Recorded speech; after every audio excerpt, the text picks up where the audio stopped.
அனைவருக்கும் வணக்கம். தெய்வீக பலன்கள் சேனல் சார்பாக தங்களை அன்புடன் வரவேற்கிறோம். இன்றைய காணொளியில் நாம் காண விரும்புவது கருடனை தரிசனம் செய்தால் என்னென்ன பலன்கள் உண்டாகும் என்பதை பற்றி இந்த காணொளியில் விரிவாக பார்க்கலாம். வாருங்கள் காணொளிக்கு செல்லலாம். மறக்காமல் ஒரு சப்ஸ்கிரைப் செய்யவும். நாம் கோவில் கும்பாபிஷேகங்கள் அதிக அளவில் நடந்திருப்பதை நாம் பார்த்திருப்போம். அப்படி அந்த கும்பாபிஷேக நேரத்தில் கருடன் வானத்தில் வட்டமிட்டால் அந்த கோவிலின் புண்ணியத்தால் இந்த நாடு சுபிட்சம் அடையும் என்பது ஒரு ஐதீகம். காமாட்சி கோவிலில், அதாவது காஞ்சி காமாட்சி கோவிலில் கருட சேவை அதிகாலையில் நடைபெறுகிறது. இந்த தரிசனத்தை நீங்கள் தரிசிப்பதால் மிகப்பெரிய விசேஷம் உங்கள் வாழ்க்கையில் உண்டாகும். ஆதலால் இந்த கருட சேவையில் நீங்கள் கலந்து கொண்டு இந்த ஆண்டாளை பிரார்த்தனை செய்ய வேண்டும். கெட்ட செய்திகள், அதாவது கெட்ட சகுனங்கள், துர்பாக்கியமான சேட்டைகள், துர்க்குறிகள், அதாவது தற்குறிகள் போன்றவை அசுபகங்கள், இவற்றால் நாம் அதிக அளவில் பாதிக்கப்பட்டிருப்போம். வாழ்க்கையில் பெரும் கஷ்டங்களை சந்தித்து இருப்போம். இந்த கருடரை ஒருமுறை நீங்கள் சந்தித்தால் சூரியனை கண்ட பனி போல் விலகிவிடும். மேலும் சனி என்றாலே நமக்கு பயம். ஆதலால் அதற்கு மேல் 7.5 சனி என்றால் நமக்கு அதிக அளவில் பயம் ஏற்படும். ஆதலால் இந்த கார்கோடகன் என்ற பெயரை சொன்னாலே 7.5 சனியானது பறந்து ஓடிவிடும். அப்படிப்பட்ட கார்கோடனையே நம் கருடன் அவர்கள் அணிகலனாக அணிந்து கொண்டிருக்கிறார். ஆதலால் அபிஷேகம் நிறைவு பெற்றதற்கு ஒரு முக்கிய காரணமாகும். அதாவது கருடன் தரிசனம் கொடுத்தால் மட்டுமே அந்த கும்பாபிஷேக பூஜை நடைபெற்றதற்கு ஒப்பாகும். இந்த கருடாழ்வாரை தரிசித்தால் நமது பாவங்கள் அனைத்தும், முப்பிறவியில் செய்த பாவங்கள் போகும். நாகதோஷங்கள் அனைத்தும் விலகிவிடும். தோல்வியாதிகள், நீண்ட நாள் இருக்கும் வியாதிகள் அனைத்தும் நீங்கும்.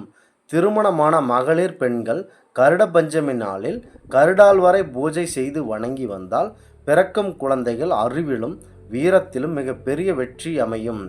ஞாயிற்றுக்கிழமைகளில் கருடனை நாம் தரிசனம் செய்தால் நோய்கள் பெருமளவில் இருந்தாலும் முற்றிலும் நீங்கிவிடும். அடுத்ததாக திங்கட்கிழமை நாட்களில் கருடனை தரிசனம் செய்வதால் குடும்பத்தில் அனைவரும் நல்ல ஒரு ஆரோக்கியமும் நல்ல பொருட்செல்வமும் உண்டாகும். அடுத்ததாக செவ்வாய்க்கிழமைகளில் தரிசனம் செய்வதால் நம் குடும்பத்தில் மிக பெரிய தைரியம் உண்டாகும். அடுத்ததாக புதன்கிழமைகளை நாம் கருடாழ்வாரை தரிசனம் செய்வதால் எதிரிகளை அடக்கி ஒடுக்கி எதிரிகள் இல்லா நிலை ஏற்படும். வியாழக்கிழமை என்று வணங்கக்கூடாது. வெள்ளிக்கிழமை நாட்களில் நாம் தரிசனம் செய்வதால் அதிக அளவில் நகைகள் மற்றும் ஆபரணங்கள், பணங்கள் சேரும். அதாவது செல்வங்கள் அதிக அளவில் சேரும். சனிக்கிழமையில் இந்த கருடாழ்வாரை நாம் தரிசிப்பதன் மூலம் நற்பலன்களை பெறலாம். இந்த கருடனை நாம் தரிசனம் செய்வதால் பூஜைகளிலும் மந்திரங்களையும் பிழை ஏதேனும் நாம் செய்திருந்தாலும், அறியாமல் நிகழ்ந்த தவறுதலாக எதுவாக இருந்தாலும் அவற்றின் பாவத்தை விரைவில் போக்க வல்லது இந்த கருடாழ்வார் தரிசனம் ஆகும்.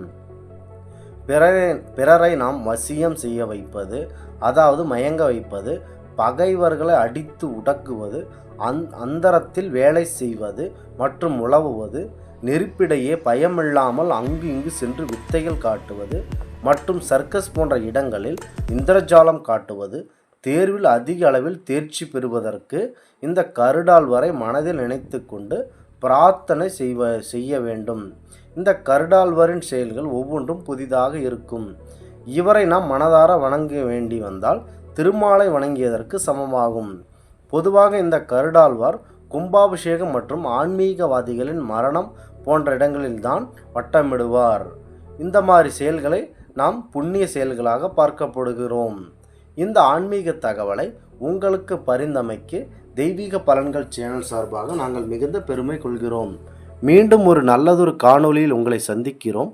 நன்றி, வணக்கம்.